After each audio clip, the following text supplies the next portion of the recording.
नमस्कार, मैं हूं संदीप चौधरी। आप देख रहे हैं एजेंडा। दागी अध्यादेश पर राहुल गांधी के बयान के बाद कांग्रेस डैमेज कंट्रोल में जुटी है। राहुल ने जिस तरह से अध्यादेश को बकवास करार दिया, उसे प्रधानमंत्री की साख पर बट्टे की तरह पेश किया जा रहा है। और संयुक्त राष्ट्र संघ की बैठक में शामिल होने गए प्रधानमंत्री ने राहुल गांधी के इस कदम के बाद सोनिया गांधी से फोन पर बात की और इसके बाद राहुल ने प्रधानमंत्री की तारीफ करते हुए एक खत भी लिखा।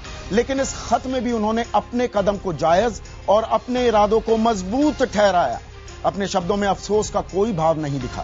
दूसरी तरफ पूरी पार्टी अब राहुल के सुर में सुर मिलाती दिख रही है और इसमें भी प्रधानमंत्री के अपमान को लेकर सहानुभूति का एक भी शब्द नहीं है। जबकि विपक्ष, खास तौर पर बीजेपी, राहुल के इस कदम को ड्रामा बताते हुए प्रधानमंत्री से इस्तीफे की मांग शुरू कर दी है उन्होंने। और प्रधानमंत्री ने राहुल के बयान पर कहा है कि वो अमेरिका से लौटकर कैबिनेट में इसकी चर्चा करेंगे। सवाल यह है कि प्रधानमंत्री क्या करेंगे, और इस मसले पर एजेंडा के 5 सवाल हैं। पहला सवाल, क्या मुल्क वापसी पर प्रधानमंत्री कोई सख्त कदम उठा सकते हैं, मतलब इस्तीफा दे सकते हैं? क्या राहुल का खत प्रधानमंत्री की नाराजगी दूर करने के लिए काफी है? तीसरा सवाल, क्या राहुल ने बता दिया है कि पार्टी हो या फिर सरकार, बिग बॉस वही है? चौथा सवाल, क्या 2014 में कांग्रेस की कमान पूरी तरह से राहुल के हाथ में होगी? और पांचवां और आखिरी सवाल, क्या राहुल का आक्रामक अंदाज कांग्रेस के लिए उम्मीद की किरण है? अब जाहिर है, दागी अध्यादेश पर राहुल गांधी के रुख ने कांग्रेस के भीतर पीढ़ी परिवर्तन के संकेत दे दिए और हमारा एजेंडा साफ है। सरकार से खुश नहीं है तो कमान संभाले राहुल गांधी। और इस पर बात करने के लिए कुछ खास मेहमान मेरे साथ जुड़ चुके हैं। कांग्रेस के नेता हैं, हरियाणा में मंत्री भी हैं, रणदीप सिंह सुरजेवाला। बीजेपी के प्रवक्ता, युवा चेहरा हैं, सुधांशु त्रिवेदी। और राजनीतिक विश्लेषक मनीषा प्रियम हमारे साथ जुड़ चुकी हैं। मनीषा, क्या राहुल गांधी ने जो शब्दों का इस्तेमाल किया, जो अंदाज दिखाया, उन्होंने साख पर बट्टा लगाया, प्रधानमंत्री की उस पद की गरिमा घटाई है क्या? नहीं, पद की गरिमा अगर आप देखें तो ये ऑर्डिनेंस से ही घट रही थी। कि ऑर्डिनेंस क्या था? एक जिसको कहते हैं कि ऐसे नियम बनाने वाली हमारी संसद जो है वो एक संप्रभु संस्थान है। तो संप्रभु संस्थान अपने आप को निरंकुश शासक बनाने के लिए ऐसे नियम कानून बनाए जो कि बिल्कुल इरादतन ही गलत हों। तो साख और बट्टा तो संसद पे लग रहा था, संसदीय प्रणाली पे लग रहा था, संसद की संप्रभुता पे लग रहा था। तो वहां राहुल गांधी ने जो नाराजगी आके जताई, उसका अंदाज भले ही नाटकीय था, लेकिन वो एक पॉलिटिकली करेक्ट मॉरल स्टेटमेंट था। तो एक तरह से वो एक पॉलिटिकल स्टेटमेंट था जिसमें मोरालिटी बिल्कुल कूट कूट के भरी हुई थी। और अगर आप देखें, देश की नब्ज जो है वो उधर ही जा रही थी, क्योंकि इस तरह की नियम बनाने से क्या हो रहा था कि दागी में और जो हमारे यहां निजी जीवन हम बेदाग जीते हैं, दाग और बेदाग का फासला कम किया जा रहा था इस तरह के अध्यादेश से। लेकिन मनीषा, क्या राहुल गांधी इतने भोले हैं, इतने मासूम हैं? 21 तारीख को कोर कमेटी की बैठक होती है पिछले शनिवार को, जिसमें सोनिया गांधी भी शामिल थी, प्रधानमंत्री भी शामिल थे, बाकी मंत्रियों के नाम मैं अभी नहीं ले रहा। 24 तारीख को कैबिनेट उस पर मोहर लगाती है। 26 तारीख को, 27 को राहुल आते हैं, 26 तारीख को शाम को गृह मंत्री और कानून मंत्री को राष्ट्रपति बुलाते हैं। अपना वो कुछ सफाई मांग रहे थे, जाहिर सी बात थी कि वो कुछ ऐतराज दर्ज करा रहे थे। 27 को क्यों याद आती है राहुल गांधी को? 21 को क्यों नहीं, 24 को क्यों नहीं, 26 को क्यों नहीं? नहीं, ये मैं बिल्कुल आपकी बात से यहां सहमत हूं कि राहुल गांधी का ये भोलापन नहीं, लेकिन उनका ये एक पॉलिटिकल स्टेटमेंट था और उनके अंदाज में पर्सनलिज्म जरूर था। लेकिन आप जानते हैं कि भारतीय राजनीति में पर्सनल टच से कांग्रेस जो है वो लोगों तक पहुंचती है। इंदिरा इज इंडिया, इंदिरा अम्मा, इन सभी वाक्यानों में या बयानों में अगर आप देखें तो एक पर्सनलिज्म है। राजीव गांधी की छवि साफ है। तो ये बातें जो है ये राजनीतिक बयानबाजी हैं, लेकिन इनमें मोरालिटी की इनपुट है। तो कहीं ना कहीं एक भावनात्मक लोकतंत्र हम है, इसको हम अब नजरअंदाज नहीं कर सकते। आप देखें, सोनिया गांधी भी जब उन्होंने सत्ता नहीं लिया, प्रधानमंत्री नहीं बनी, तो अंतर्राष्ट्रीय अखबार भी ये कह रहे थे कि संत की छवि है उनकी। मुझे याद है कि मदर टेरेसा से उनकी तुलना, एशियन एज ने लंदन में थी उस वक्त, तो मदर टेरेसा से उनकी तुलना अंतर्राष्ट्रीय प्रेस में की जा रही थी। तो एक भावनात्मक टच है, और ये भावनात्मक टच लोकतंत्र में भारत में ही नहीं, अगर आप इंग्लैंड में भी देखें तो वहां डायना के मौत पे जिस तरह का दिखाया गया, तो भावनात्मक टच है। और राहुल गांधी जो है वो एक पॉलिटिकल अंदाज में, पॉलिटिकली करेक्ट तरीके से आके, नहीं, ये पॉलिटिकली करेक्ट है क्या तरीका रणदीप? लेकिन पॉलिटिकल था। ये क्या पॉलिटिकली करेक्ट तरीका था? प्रधानमंत्री के कदम को कैबिनेट के कदम को, सरकार के कदम को आप बकवास करार दे रहे हैं। आप कह रहे हैं कि अध्यादेश को फाड़कर कूड़े के डिब्बे में फेंक देना चाहिए।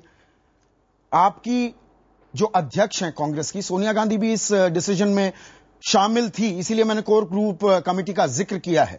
क्या राहुल गांधी दरअसल एक सेवियर बनकर आ रहे हैं? ये दिखा रहे हैं देखिए सरकार जो कर रही है, मुझे क्या पता, सरकार गलत कर रही है और अब मैं नया खैर खवैया हूं, मैं नया सेवियर हूं कांग्रेस पार्टी का। क्या यह मैसेज देने की कोशिश?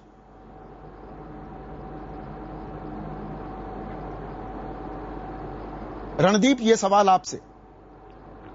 अच्छा संदीप, देखिए आप सीमेंटिक्स तारीखों की बात छोड़कर एक तीन बड़ी सीधी बातें यहां पर है। नंबर एक, राहुल गांधी जी ने क्या कहा है? उन्होंने स्पष्ट कहा कि आइए हम सब मिलकर राजनीतिक विचारधाराओं और पार्टियों के मतभेद को छोड़कर एक बात पर सहमति जताएं, और वो ये है कि जो नेता सजा याफ्ता हैं, दागदार हैं, उनको राजनीति से परे रखना है। मेरी सरकार ने जो निर्णय किया है, कांग्रेस की जो सरकार ने निर्णय किया है दिल्ली में, वो गलत है, बकवास है, इसीलिए उसको दुरुस्त करने की आवश्यकता है। सरकार जो कदम उठा रही है वो बकवास है। एक मिनट, पहली बात उन्होंने ये कही, उन्होंने सच को सच, गलत को गलत, सही को सही, गलत को गलत करने का साहस किया, जन भावनाओं का सम्मान किया, किसी का अपमान राहुल जी ने नहीं किया।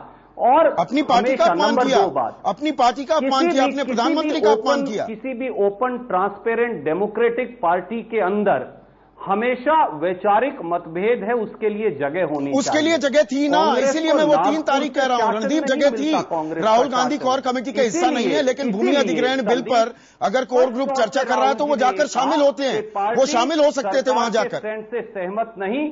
आजादी से पहले पंडित जी और महात्मा गांधी में कई बार राजनीतिक मतभेद रहा, पंडित जी और सरदार पटेल में मतभेद रहा, पंडित जी और फिरोज गांधी जी में मतभेद रहा, इंदिरा जी और निजलंगप्पा जी में मतभेद रहा। इसलिए ये एक स्वस्थ प्रजातंत्र का हिस्सा है जो राहुल जी ने उन्होंने पार्टी में जो आपके भीतरी फोरा है, रणदीप भी था, जैसा जो आपके पास भीतरी फोरा है, वहां पर ये बात बुलंद क्यों नहीं की, ये आवाज बुलंद क्यों नहीं की, विरोध क्यों नहीं दर्ज कराया कि प्रेस क्लब में ही आकर बताएंगे कि नहीं ये तो बकवास है, फाड़ डालो इसे?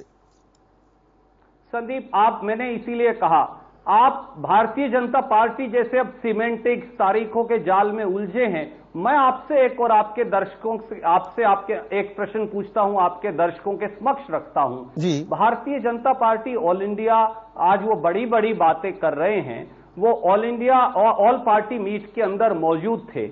लोकसभा में जब ये कानून पास हुआ तो वो मौजूद थे, उन्होंने एक शब्द इस कानून के विरोध में नहीं कहा। आप केवल कांग्रेस को ब्लेम कर रहे हैं। भारतीय जनता पार्टी के वो अहम पहलू है रणदीप, वो अहम पहलू है, मैं उस पर आऊंगा। मेरा अभी लिमिटेड सवाल ये है रणदीप, मेरा एक लिमिटेड सवाल है, आप कानून के मुझसे बेहतर जानकार हैं। मेरा सवाल यह है रणदीप कि क्या जो सरकार ने फैसला किया, प्रधानमंत्री पर सीधा निशाना नहीं साध दिया है? क्या बिल पास होने नहीं देते? क्या प्रधानमंत्री को एम्बैरस नहीं किया है राहुल गांधी ने? ऐसे में अगर राहुल जी ने मोरली करेक्ट, पॉलिटिकली करेक्ट बात कही और देश को एक नया रास्ता दिखाया, राजनीति को एक नया रास्ता दिखाया, तो इसमें गलत क्या है? तो आप ये कह रहे हैं रणदीप, आप ये कह रहे हैं कि Sonia Gandhi, AK Antony, Sushil Kumar Shinde, P Chidambaram, Ahmad Patel morally और पॉलिटिकली करेक्ट नहीं थे 21 तारीख को जब कोर ग्रुप में पिछले शनिवार को इस अध्यादेश के लिए उन्होंने हामी भरी? क्या ये सब लोग पॉलिटिकली इनकरेक्ट थे? संदीप, मूल मुद्दा क्या है? हम मुद्दे से भटक रहे हैं। मूल मुद्दा यह है कि क्या दागी नेताओं को राजनीति की दंगा में रहने का आप समर्थन में हैं कि आप उसके विरुद्ध हैं? कांग्रेस पार्टी की सरकार ने एक निर्णय किया, राहुल जी सामने आए और उन्होंने कहा कि मैं इस निर्णय से सहमत नहीं, देश और मैं, राहुल गांधी इस निर्णय से असहमत है, और उसके बाद पूरी सरकार अपना रुख बदल देती है। यही तो सवाल है। एक संवैधानिक पद है, एक गरिमा होती है प्रधानमंत्री पद की। हमारे बुजुर्ग क्या कोई एक्स्ट्रा कॉन्स्टिट्यूशनल अथॉरिटी आकर और पूरे सरकार का रुख और रवैया बदलवा सकती है? वो आपकी पार्टी के उपाध्यक्ष होंगे, सरकार में उनकी कोई हैसियत नहीं है, कोई ओहदा नहीं है उनका। चलाया है, उसके लिए केवल मैं नहीं, पूरी कांग्रेस और देश आपका सम्मान करता है। पर अगर सरकार रास्ते से भटकती है तो फिर पार्टी के वाइस प्रेसिडेंट के तौर पे राहुल जी को यह अख्तियार है कि वो तो इसका मतलब आपकी अध्यक्ष भी भटक रही थी ना रास्ते से, आपकी अध्यक्ष भी रास्ते से भटक रही थी, कोर कमेटी में वो शामिल थी, पॉलिटिकली दोनों तरह से सही। आपकी अध्यक्ष सोनिया गांधी भी भटक रही थी। फिर श्रीमती सोनिया गांधी जी, कृपया करके हम शब्दों को तोड़ मड़ोड़ कर हमेशा पेश कर सकते हैं। मैंने इसीलिए कहा मूल मुद्दा केवल यह है, दागी नेता राजनीति में होने चाहिए या नहीं होने चाहिए। राहुल जी ने कहा मैं पार्टी की तरफ से यह बोलता हूं कि दागी नेता नहीं होने चाहिए और पार्टी इससे पूर्णतः सहमत है। प्रधानमंत्री जी ने स्वयं कहा है कि अगर पुनर्विचार की आवश्यकता है, अगर आप एक निर्णय ले लें संदीप और वो निर्णय सही ना हो, जन आकांक्षाओं के अनुरूप ना हो, पार्टी सरकार का मार्गदर्शन कर सकती है, क्योंकि पार्टी सरकार से बड़ी है। चलिए वो मार्गदर्शन कर रहे थे, आप ये बात कह रहे हैं, आप ये बात कह रहे हैं मार्गदर्शन कर रहे थे। सुधांशु त्रिवेदी जी, अगर राहुल गांधी सही ट्रैक पर राजनीति को लाने की कोशिश कर रहे हैं तो बीजेपी को दिक्कत क्यों होती है? परवाह ना करके वो तो सही ट्रैक पर ला रहे हैं ना राजनीति को, तो फिर दिक्कत क्या है आपको सुधांशु जी? और वो ये है कि हमको राजनीति को देखिए, राहुल गांधी जी ने जो कल किया है इसके 3 निष्कर्ष हैं। पहला निष्कर्ष तो बहुत स्पष्ट है कि भारतीय जनता पार्टी का जो स्टैंड था वह विंडिकेट हुआ और राहुल गांधी उस लाइन में आके खड़े हो गए। दूसरा इसका निष्कर्ष यह निकलता है कि कांग्रेस, जो कि हमेशा से किसी भी विषय पर संतुलित, न्यायपूर्ण और जनभावना के अनुरूप निर्णय लेने में सदा सर्वदा से विफल होती रही है, वह एक बार फिर विफल होती नजर आई जी। तीसरा निष्कर्ष यह है कि जिस ढंग से रिएक्ट किया है राहुल गांधी जी ने, आप ये बताइए, दो में से एक बात तो कांग्रेस के प्रवक्ताओं को माननी पड़ेगी, या तो ये कि उनको अपनी सरकार के निर्णय की जानकारी ही नहीं थी, या सरकार ने उनको निर्णय बताने योग्य नहीं समझा, और या फिर ये कि वह निर्णय जानने के बाद भी उन्होंने एक ड्रामा किया जी। यदि मैं दोनों में से कोई एक बात भी मान लूं तो जिस ढंग से इन्होंने अपनी सरकार के निर्णय की सार्वजनिक रूप से फजीहत की है, यह राहुल गांधी जी की अनुभवहीन और अपरिपक्वता को दर्शाता है। पर आपके पहले निष्कर्ष पर आऊं सुधांशु, आपके पहले निष्कर्ष पर आऊं, बात करने जी, पहले निष्कर्ष पर आते हैं। पहले देखिए, आपने दूसरे लोगों को इतना समय दिया, मुझे मैं आपको पूरा समय दूंगा, चिंता मत कीजिए जी। तो मैं ये कह रहा हूं कि जैसे किसी से गलती हो जाती है तो परिवार के बुजुर्ग उस गलती को छुपाते हैं और परिवार के बच्चे घर की चौखट पे लाके खड़ा करते हैं, वह अनुभवहीनता राहुल गांधी जी ने दिखाई है। अब मैं नैतिकता के प्रश्न पे आ रहा हूं, जो उन्होंने कहा कि साहब वो तो प्रोबिटी इन पब्लिक लाइफ के लिए कमिटेड थे। ये कांग्रेस के उपाध्यक्ष के मुंह से शोभा देता है? अरे मैं लंबी श्रृंखला नहीं गिना रहा हूं, अभी बजट सेशन में 2 मंत्रियों के इस्तीफे की बात थी, नहीं करवाया, बजट सत्र पूरा बर्बाद हो गया। नहीं, वो तो आरोप आप पर भी लग जाएंगे, वो आरोप आप पर भी लग जाएंगे, हम विषयांतर हो जाएंगे। सुधांशु जी, मैं आपके पहले निष्कर्ष पर आना चाहूंगा, मैं आपके पहले निष्कर्ष पर आना चाहूंगा। मैंने पहले मुझे एक बात पूरी करने दीजिए, कृपया एक बात पूरी करने दीजिए। और नरेंद्र मोदी जी ने कृपया मुझे एक बात पूरी करने दीजिए की थी जी। सुधांशु जी बोलिए अपनी बात, थोड़ा संक्षेप में, मुझे अपना वाक्य पूरा करने दीजिए जी, संक्षेप में। सुधांशु जी, रणदीप मैं आ रहा हूं आपके पास जी। एक वाक्य बोलता हूं, यदि Rahul Gandhi ji probity in public life बदलना चाहिए और दागी नेताओं की मदद, अरे भाई मैंने तो हस्तक्षेप नहीं किया था आपके बोलने में, आप क्यों हस्तक्षेप कर रहे हैं? तो क्यों आपने अपनी सहमति? रणदीप उनको अपनी बात पूरी करने दीजिए। राजनीति सुधांशु के लिए उन्होंने पहल अपनी बात पूरी कीजिए। आपको भी एक राष्ट्रीय पार्टी के तौर भाई पहले उनको रुकवाइए तो जी। रणदीप अभी रणदीप मैं ये कह रहा हूं एक वाक्य में कह रहा हूं कि यदि राहुल गांधी जी नैतिकता के इतने बड़े अलंबरदार हैं तो 2009 में यूपीए सरकार के आखिरी समय में जिस सरकार ने क्वात्रोची का रेड कॉर्नर नोटिस अर्जेंटीना में ले जाके तो फाड़ के फिकवा दिया और पूरे के पूरे पैसे उसके अकाउंट में ट्रांसफर करवा के बाहर पहुंचा दिए, वो आ जाके हमें नैतिकता की शिक्षा देते हैं। चलिए मैं समझ गया आपका पॉइंट। मैं आपके पहले निष्कर्ष पर आपकी इजाजत से सुधांशु जी आना चाहूंगा। पहला निष्कर्ष आपने ये निकाला कि राहुल अब बीजेपी की बोली बोल रहे हैं, आप पहले से ही अपना ऐतराज दर्ज करा रहे थे। अब यहां दर्शकों को भी, आम आदमी को यह पता होना चाहिए, यह सिर्फ अध्यादेश फाड़ने से बात खत्म नहीं होने वाली है। एक bill, second amendment bill, representation of people act का संसद के सामने है और मॉनसून सत्र में बाकायदा आम सहमति हुई, 2 ऑल पार्टी मीटिंग्स हुई थी, उसमें हामी भरी थी बीजेपी ने। अब आपने बाद में रुख बदला है दरअसल। सुधांशु जी, यह बात स्वीकारिए। देखिए, हमारा रुख तो यह था कि इसके सभी तकनीकी, वैधानिक, राजनीतिक और सामाजिक पहलुओं के ऊपर स्टैंडिंग कमेटी में डिस्कशन हो। हमारा रुख तो शुरू से ही कांस्टेंट था। हमारा रुख तो कई दिन से एक सा दिख रहा था। उस पर तो आप प्रश्न उठा रहे हैं। अरे उनका रुख जो 2 मिनट पहले अजय माकन जी अपनी प्रेस कॉन्फ्रेंस में डिफेंड कर रहे थे और 2 मिनट के बाद एकदम से कलाबाजी खा के 180 डिग्री का यूटर्न। आपको भी वक्त लगा, आपको भी वक्त लगा। सरकार ने प्रस्ताव पारित किया, सुधांशु जी, आपको भी वक्त लगा, आपको भी वक्त लगा, मानिए। आप अपनी साफ गोई के लिए जाने जाते हैं। सुधांशु जी, आप अपनी साफ गोई के लिए जाने जाते हैं, मानिए। ये आपने भी बाद में बदला रुख, आप भी साथ चल पड़े थे। जी नहीं, हम तो ये कह रहे हैं कि इस रुख, इसके अंदर मैंने वर्ड बोला है, तकनीकी पहलू है, राजनीतिक पहलू है, सामाजिक पहलू है। डिटेल डिस्कशन होने दीजिए, फिर बिल को अपने प्रारूप में आने दीजिए। हमारा तो स्टैंड शुरू से था, आपका भी ये था। आपका तो सुप्रीम कोर्ट के फैसले को पलटते हुए जो बिल मॉनसून सत्र में लाया गया, उसके लिए आप तैयार थे ना? मोटी बात तो ये है, हेडलाइन ये है।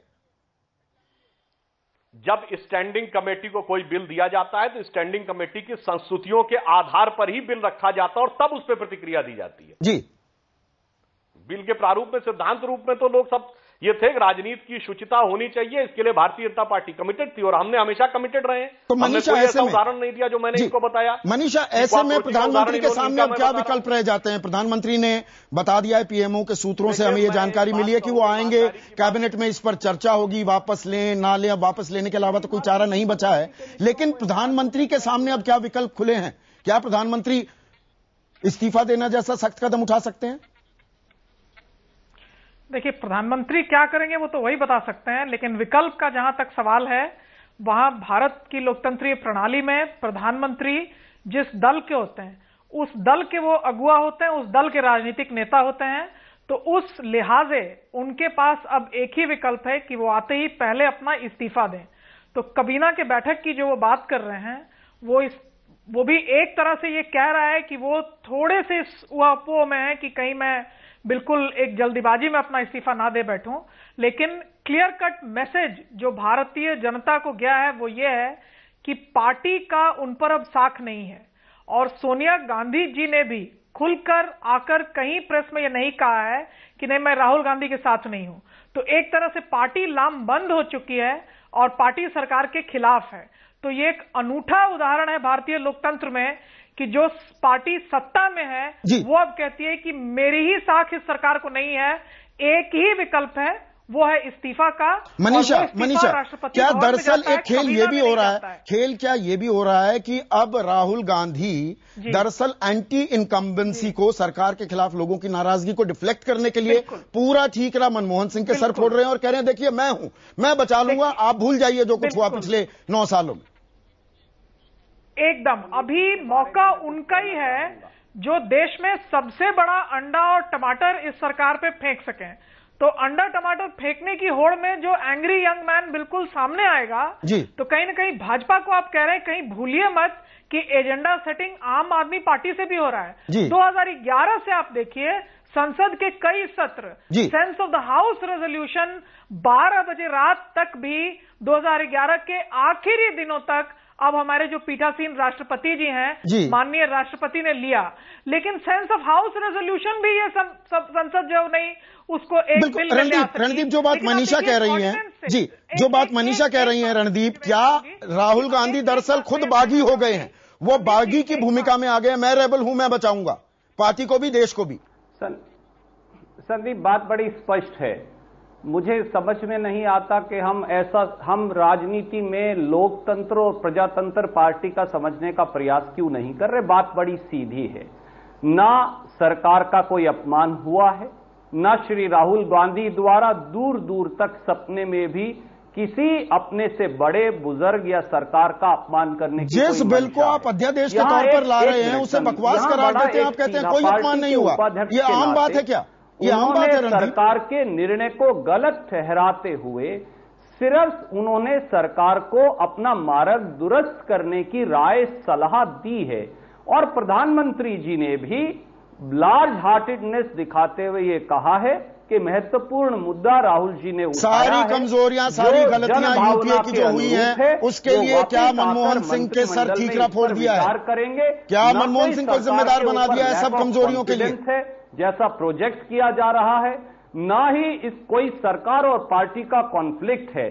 जब जब राजनीति में विचारधारा की बात आती है तो विचारधारा का निर्णय, रणदीप, क्या मनमोहन सिंह अब सब गलतियों के जिम्मेदार मनमोहन सिंह हो गए? क्या सब गलतियों के जिम्मेदार मनमोहन सिंह हो गए? ऐसे फैसले पर पुनर्विचार करेगी। सब गलतियों के लिए जिम्मेदार मनमोहन सिंह हो गए अब? ये भी बिल्कुल गलत है। प्रधानमंत्री जी के बारे में ऐसा कहना, प्रधानमंत्री जी जो बहुत बहुत बुद्धिमान व्यक्ति हैं, बहुत सुलझे हुए व्यक्ति हैं, एक समझदार अर्थशास्त्री हैं और हम सबके लिए एक आइडियल हैं।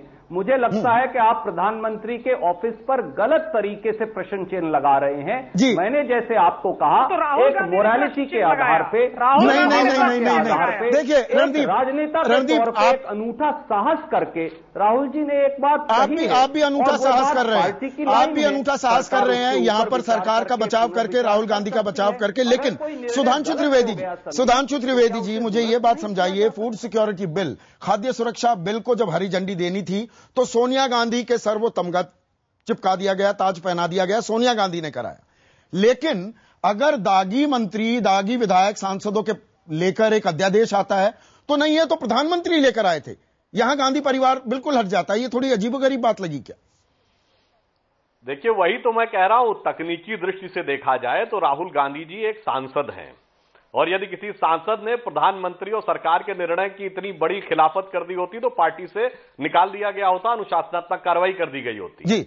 मगर वो प्रधानमंत्री की जो गरिमा गिराई गई पद की, सभी संवैधानिक संस्थाओं की गरिमा इस सरकार में गिरी, वो इसी दिन के लिए बनाई गई थी कि पहले, मैं पूरी जिम्मेदारी से कह रहा हूं, प्रधानमंत्री पद की गरिमा को ध्यान में रखते हुए कि पहले प्रधानमंत्री को बुत बनाकर रखो, फिर जब उचित मौका आए तो बलि का बकरा बना देना। जी, ठीक उसी रणनीति के तहत जो बनाया गया था वही कार्य आज कांग्रेस करने की बात आ रही है। आपने बिल्कुल सही कहा, खाद्य सुरक्षा बिल तो वो सोनिया और राहुल जी का था जी। अगर वो सर्व शिक्षा अभियान था तो सोनिया और राहुल जी का था। चलिए, ये सवाल बना रहेगा। सुधांशु जी, वक्त की कमी है, आप समझ